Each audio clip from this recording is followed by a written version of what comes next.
Hello everyone, welcome to Save File. So for the past 2 years, this 77-inch Samsung OLED has been the centerpiece of my gaming room. I replaced this TV from my 75-inch Sony LED from 2020, and it was one of the best moves I've made. The picture quality on this TV is next level. I use this TV every single day, whether I'm playing a new game, watching movies, or just catching up on my favorite shows. And even though it's a huge size, the slim and sleek design means it doesn't overpower the room. It actually fits in perfectly and adds a really premium touch to the whole setup. So let's look at the gaming first. I play majority of my games on PS5 Pro and on PC. The Pro has been such a great addition, and some of the games with proper patches looks amazing on 4K screen. I don't play on desk, so it was important for me to have a TV with high enough refresh rate and with some good game mode features. This TV is 4K 144Hz QD OLED with 4 HDMI 2.1 ports, which utilize the full 48 gigabits bandwidth, something that was missing on the S95C. Here I'm playing Death Stranding 2, and it's probably one of the best PS5 Pro looking game out there right now. The game looks vibrant with great black levels and perfect contrast. Those landscape, the lighting, and all the fine details just pop up on the big screen. I have also been replaying Cyberpunk 2077 on PC, and it looks absolutely amazing with all the path tracing effects, and it also supports HDR10 Plus, which improves highlights, contrast, and shadow details. I have also checked out the new Indiana Jones games, and the colors on it just pop, plus the contrast is unreal. Both of these games are first person and have close to no input lag.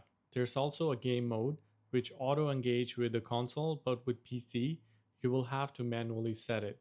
The TV comes with AMD FreeSync Premium, VRR, ALM, and unofficial support for the G-Sync, which helps with tearing and stuttering during the gameplay. All in all, I'm really happy with this TV for gaming even today.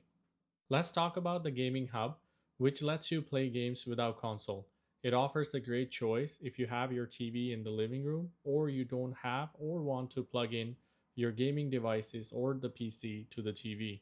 It offers streaming apps like Xbox Cloud, Amazon Luna, GeForce Now, and Boostroid, so you can play games on TV without console. Talking about the GeForce Now, you can stream the games at 4K 60 FPS on the TV, but there's a 50 Mbps bandwidth limit. This is fine for most games, but in foliage heavy, you'll notice more compression. You can play all your Xbox games with the Ultimate membership, and the streaming is limited to 1080p at 60 FPS for the service.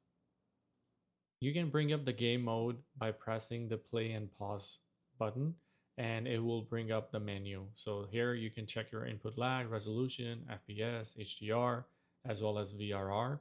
And then going into the more settings where you can check if your game mode is on or off, your surround sound is off, you can adjust your dynamic black equalizer, and going into the game expert settings, you have your HDR and regular game HDR settings. Now talking about the display, this TV is QD OLED, which means you get perfect blacks and super high contrast. And with Quantum Dot, it adds even brighter, richer colors that really pops in any lighting, whether watching in daytime or night. Watching movies on this display is a stunning experience. As you can see, I have quite a light coming in during the daytime, which doesn't hinder the watching experience at all, unless you have a window right behind you. So this TV does not support Dolby Vision, which might be a bit let down considering the premium price you have to pay for it. But HDR10 Plus is now getting widely available among the popular streaming apps like Netflix, Amazon Prime, and Paramount Plus, with Disney Plus support coming in 2025, according to their CES announcement. I have been watching The Peripheral on Amazon Prime, and it looks absolutely stunning with HDR10 Plus. Its futuristic cityscapes, neon lighting, and richly detailed environments benefit tremendously from this display. Explosion, holographic interfaces, nighttime sequences, and even the subtle facial expression stands out with cinematic depth. This is such an awesome TV for watching movies at home. It's like having a cinema at home with a great picture and sound. Let's take a look at the remote. It has a small, compact design and has popular streaming apps on hand for easy viewing. It's a solar cell remote that features a built in solar panel for charging, which means it can easy charge from indoor light as well, the feature that I really like. Compared to the Apple TV remote, it doesn't quite feel the premium. I wish the build quality was more in line with it, consider the hefty price you have to pay for the TV. The viewing angles on this TV are incredible, as you would expect from an OLED TV. From any angle, you can see the picture or the contrast. This is a pretty extreme angle that you wouldn't typically watch from, but even if you're not sitting directly in front of the TV, you would still see the picture with no loss in quality. Right here, I'm watching Love Death Robots on Netflix with my fiance, and you can see it doesn't change the quality as if you were sitting in the center. The one issue that I came across is that the screen is quite reflective and not a matte like the new Samsung OLEDs. So if you're watching it during the daytime with the light coming in, you might see reflections, which can hinder your viewing experience. Now, taking a quick look at the UI on this TV, and to be honest, I don't use the built in apps at all. This TV runs on Tizen OS from Samsung, and while the navigation is faster to move around, it's cluttered with ads, and just for this reason, I use Apple 4K TV for all my streaming.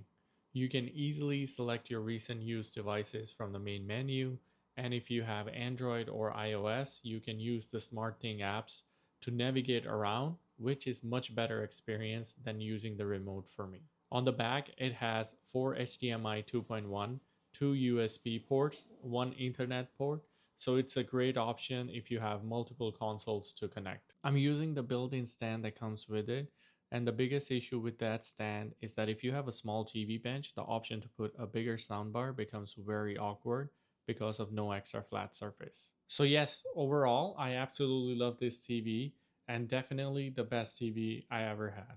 The size doesn't look awkward, and going from 65 to 75, you really see the difference in the real estate the size has to offer. The picture quality and the clarity is perfect, so whether you're watching movies or playing games on this TV, it does it all. Thank you so much for watching my first video. Give it a thumbs up if you like it, and please don't forget to subscribe to the channel. Let me know what TV or monitor you're using for your gaming in the comments below.